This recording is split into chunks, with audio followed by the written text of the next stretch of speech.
Hey guys, it's Victoria. So in this video, I wanted to talk to you about this idea of a neutral accent because it's actually something I get asked pretty often. So I might have a new client and she might say to me, well, I don't want to sound Canadian and I don't want to sound American. I just want to sound neutral. So is there such a thing as a neutral English accent? And the answer to that question is no. There is not such a thing as a neutral accent in English. I'll be sharing a couple of stories with you to illustrate that point, but first let me start off by saying that we might perceive someone as being neutral if they sound like we sound. So I might think you sound neutral if you talk exactly like me, because there's no differences in how we're speaking. If, however, you have a tiny dialectical difference based on where you're from, I might perceive you as non-neutral. I might immediately perceive that you're from somewhere else. So it's really interesting because we may even perceive someone as being neutral and they may perceive us as being non-neutral. So I'll give you a little story about what happened when I first moved to the States. So just to give you a tiny bit of backstory, a lot of Canadians think that they sound absolutely like Americans do, but the reverse doesn't hold. So Americans can usually pick out a Canadian in about one sentence. And having thought about this over years now, I think it's probably because we are exposed to so much media here in Canada. So movies, TV, radio broadcasts. So Canadians' ears are really habituated to hearing American speech, but Americans' ears aren't necessarily habituated to hearing Canadian speech. So here's what happened. I moved to the US in my early 20s and I fully, truly thought that I sounded just like all of my new friends. But I really quickly realized that they did not think that about me because people started asking me every single day, multiple times a day, are you from England? England.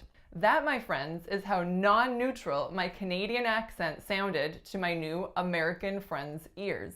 I had never even stepped foot in England in my life, unless you're gonna count like a layover in Heathrow. So I like that story just to show that what's neutral for one person may be absolutely non-neutral for another person. Another story that I have for you about neutral accents is actually one of my all-time favorite accent stories, and it happened at my cousin Maria's wedding last summer in Greece. So Maria is a New Yorker, but she runs a huge business and she has friends everywhere. So there were people at her wedding from Canada, the US, the UK, Australia, all over Europe. And obviously, given that it was in Greece, there were many Greeks at the wedding. So one of her bridesmaids, Moschura, was giving a speech in English. And I knew Moschura lived in Athens, and that's pretty much all I knew about her. So as soon as she started talking, I could tell you that she had really amazing English. It was very fluent, really easy to understand. And I could also tell you that she was definitely not from North America, because she didn't use any American vowel sounds like a or o or e. Her vowels were clean and short and then precise like a and o and e. So I didn't really think anything of it other than she seems like a nice girl, that was a nice speech, and that was that.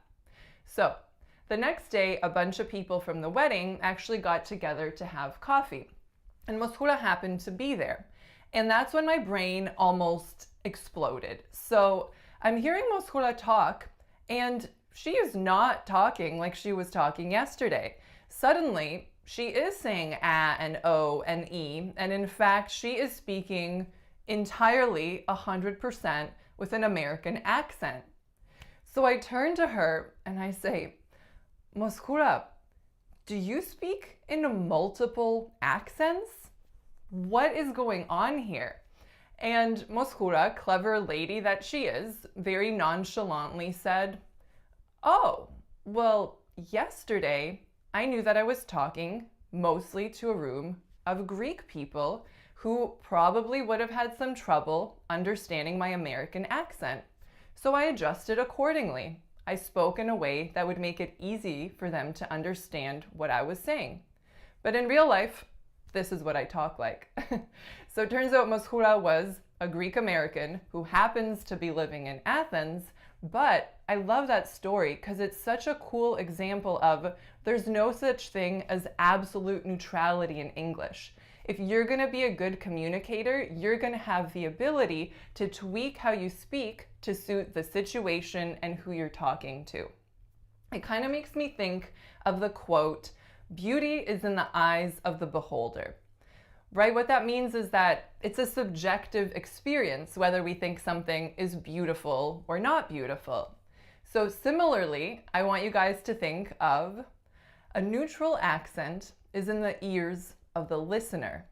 Again, it's 100% subjective, whether I think you sound neutral or you think I sound neutral. So if you guys have any questions or comments or thoughts, I would love to read them below. Thanks so much for watching, and I'll see you guys next time. Bye!